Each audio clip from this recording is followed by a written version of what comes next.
যেটা উনি বলছেন এবং আমাদের মুখ্যমন্ত্রী এবং বাকি অন্যান্য মন্ত্রীরাও এই বিষয়টি নিয়ে গুরুত্ব সহকারে আলোচনা হচ্ছে।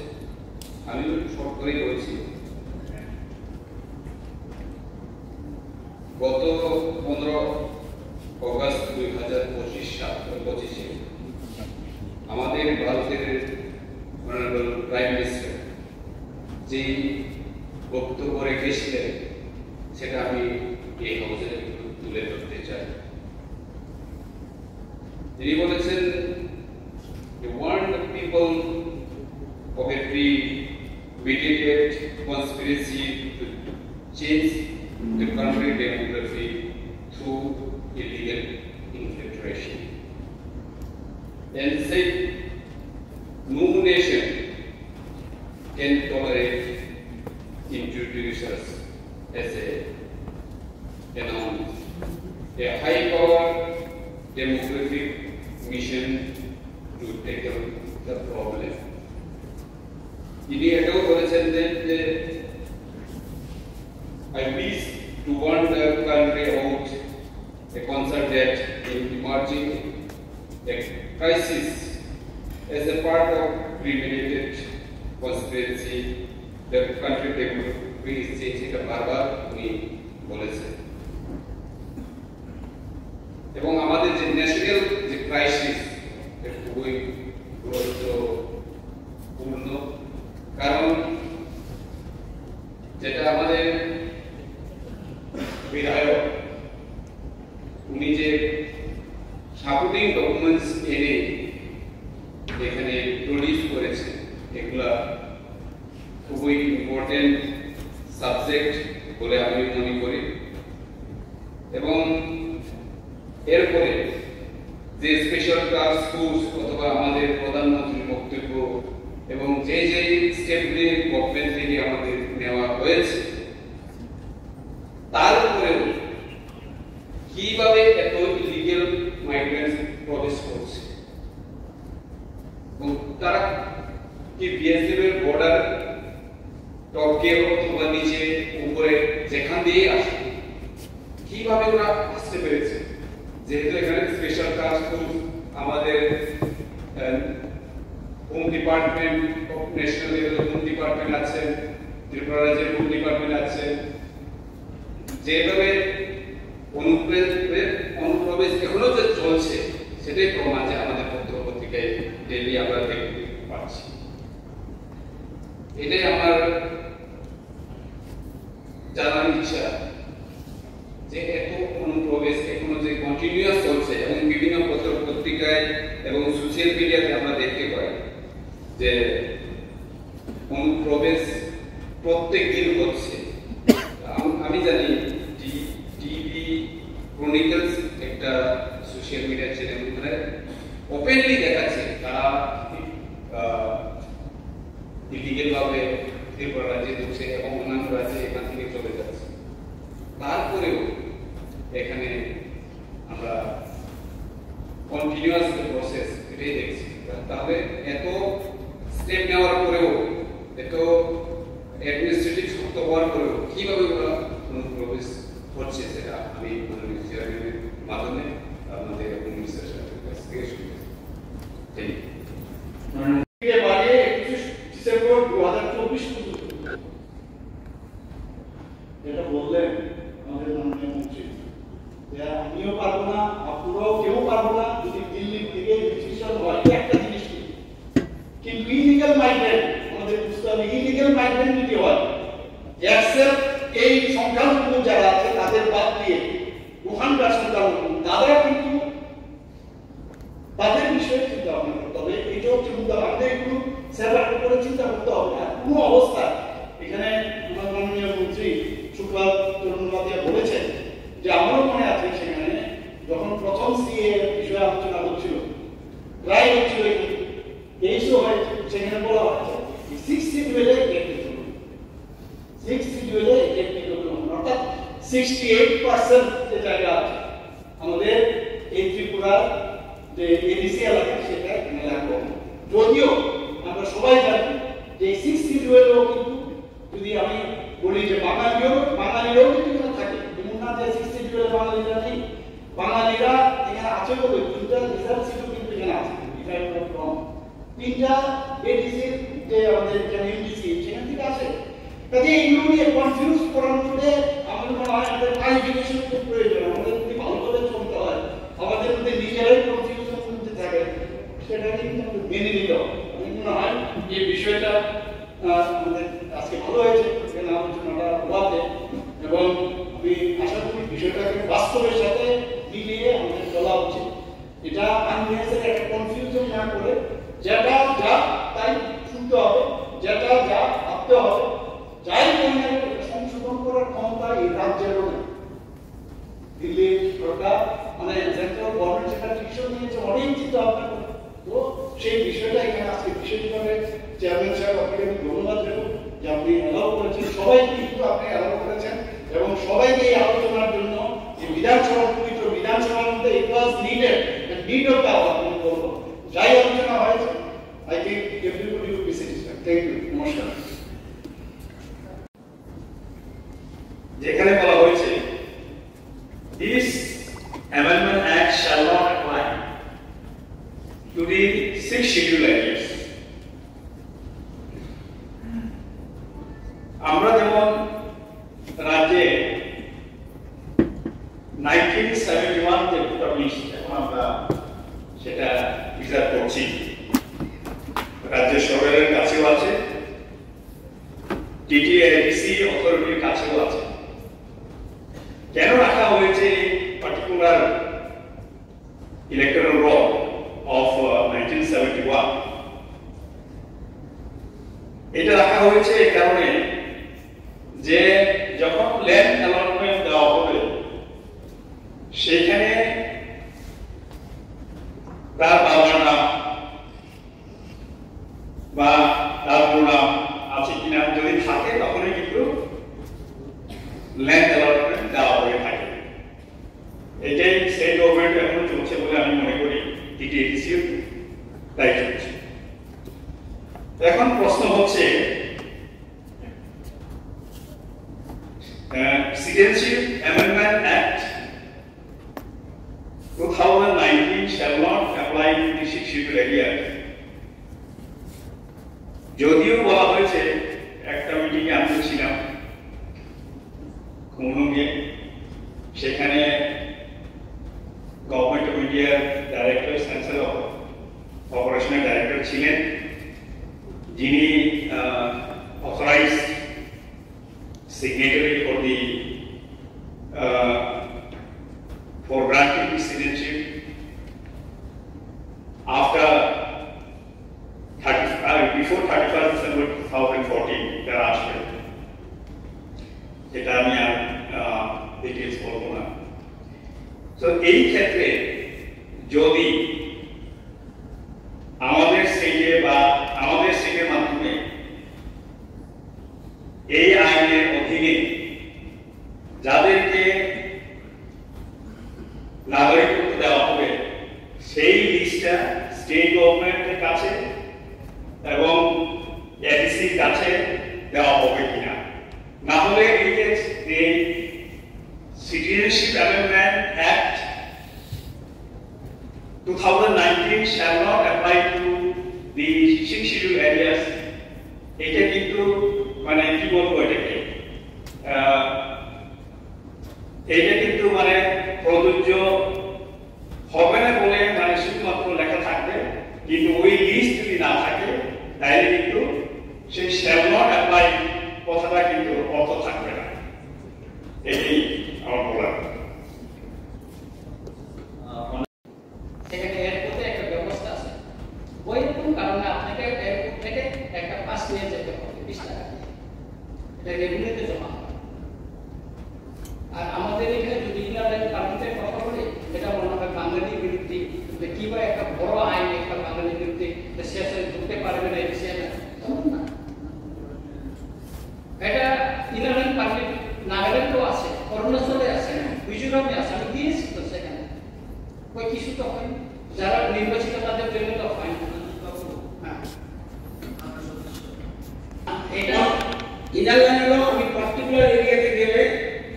বাণিজ্য অনুপ্রবেশ মানে ত্রিপুরাতে থেকে অনুপ্রবেশ ব্যয় অনুপ্রবেশ এটা রিলেটেড ইনার লাইন পারমিটের সাথে অনুপ্রবেশের কোনো লিঙ্ক নেই। ওই জায়গা প্রাথমিক পর্যায়ে যেটা বলেছেন ঠিক আছে না স্যার, আগে তো 1971 তো গভর্নমেন্ট থেকে গেছে, এই যে 1971 1974 1975 যতগুলি বলে ইনার লাইনের সাথে কিন্তু এটা লিঙ্ক নেই। এটার জন্য আলাদা প্রশ্ন করলে ডিপার্টমেন্ট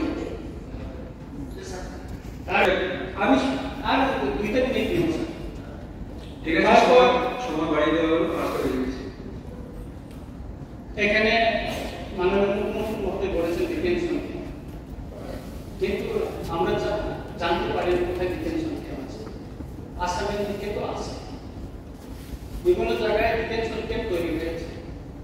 আজকে আমরা জানতে পারলাম ত্রিপুরায় ডিটেনশন ক্যাম্প আর 8টা ডিস্ট্রিক্টে স্পেশাল টাস্ক ফোর্স গঠন করা হয়েছে বলে আজকে আমরা জানতে পারলাম। তাই আমি অনুরোধ করব যেগুলি ত্রিপুরায় এখনো বিভিন্ন প্রান্তে বস্তিগুলি বানিয়ে রয়েছে, ইভেন এডিসি এলাকায়, সেখানেও আমরা সংখ্যালঘু হয়ে যাওয়ার সম্ভাবনা দেখা দিয়েছে।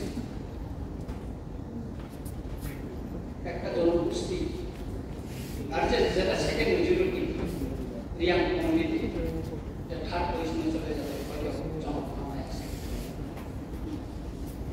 সুতরাং আমি বলবো, আমি মাননীয় মুখ্যমন্ত্রী মহোদয়কে বলবো 8টা ডিস্ট্রিক্টে যেন ডিটেনশন ক্যাম্প করা হয়। Special task force, BSF, Assam rifle এবং সিভিল প্রশাসনকে যুক্ত করে যথাযথ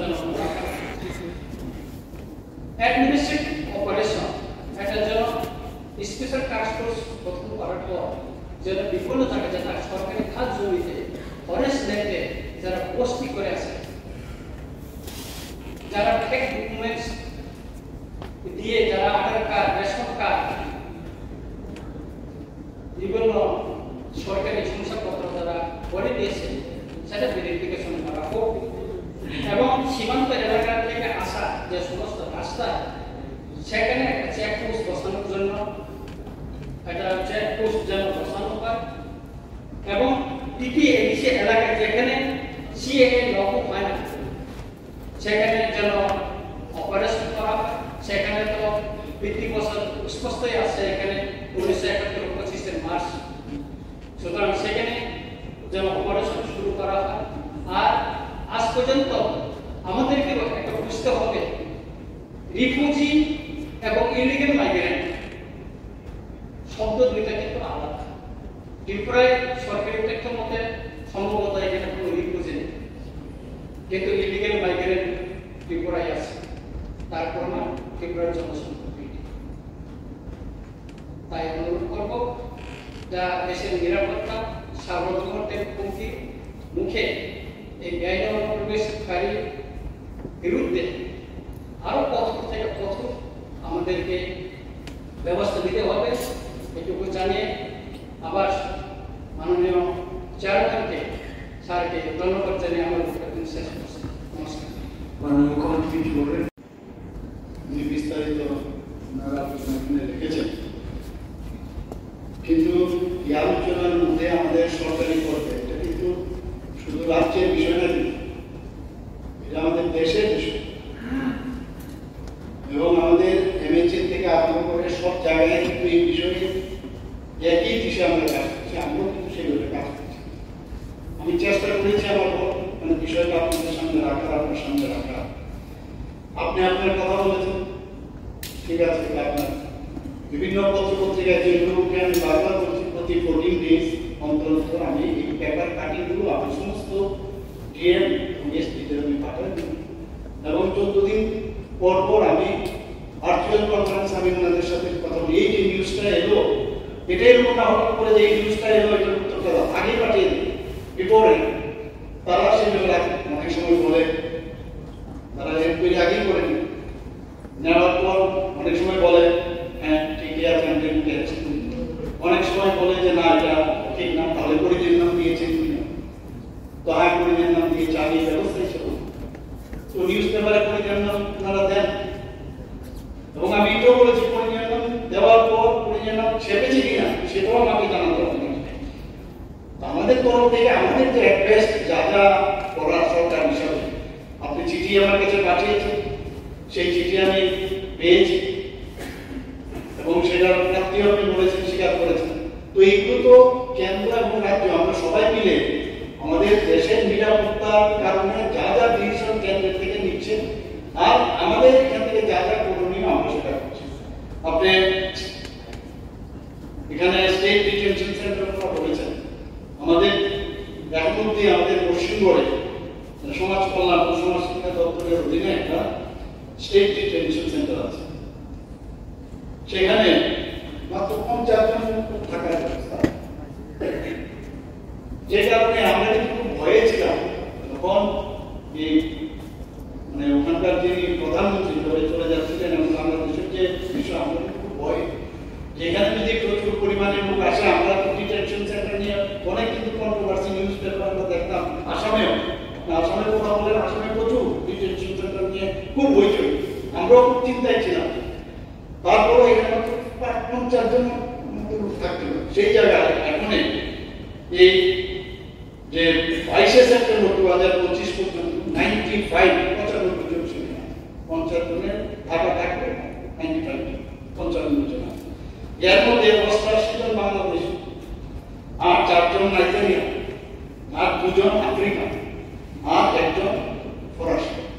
এই ডিটেনশন সেন্টার বাকি আপনি যেটা বলেন আপনার কাছে যে খবর যে এতগুলো লোক বিভিন্ন জায়গা থেকে আমার থেকে আপনার কাছে অনেক ইনফরমেশন আছে, তো এতগুলো লোক এখান থেকে যেহেতু ওখান থেকে চলে যাওয়ার ব্যবস্থা হয়েছে, আমি ওই মেসেজটা আমি বলছিলাম যে ওখানের মধ্যে এই মেসেজটা গেছে যে এখানে it is not a safe place now India, ত্রিপুরার মাধ্যমে যাওয়াটা এখন অসুবিধা, যে কারণে ভিতরে আসার যে ব্যবস্থাটা অনেকটা কম। এবং আমি সেই কারণে আমি আপনাকে বলছি যে আমাদের এখানে যে আপনার অনুপ্রবেশের সংখ্যাটা, আমি তো ডাটা দিয়েই কথা বলতে পারবো, আমি তো আর পিছনে গিয়ে দাঁড়াতে পারবো না।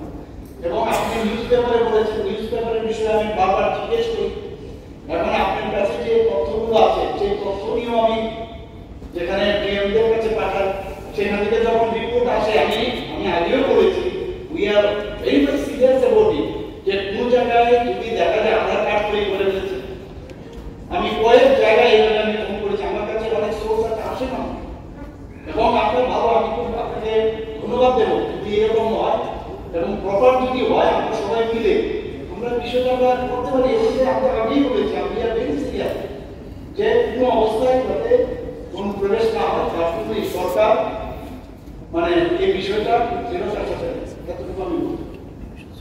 ধন্যবাদ। অনুমতি দিলেন একটা এই হাউস আমি আগে ছিলাম, এখানে কয়েকটা মানে সদস্য খুব ইম্পর্টেন্ট কয়েকটা কথা বলেছে যে তেমন অনেকগুলি ঠিক কিন্তু 1971 মার্চ সেন্ট্রাল কমার্স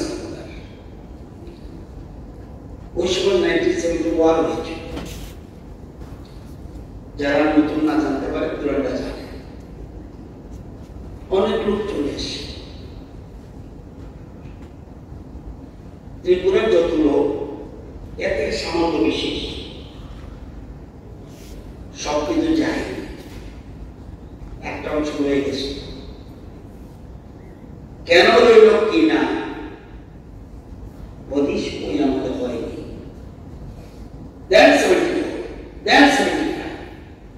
বারবার চিহ্নিত করার কথা বলছে, বারবার চিহ্নিত করা হচ্ছে, বারবার চিহ্নিত করা হচ্ছে।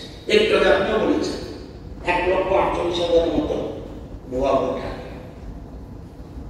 অসম্ভব কিছু না যদি আমি ইলেকশন কমিশনের ধরা যায়।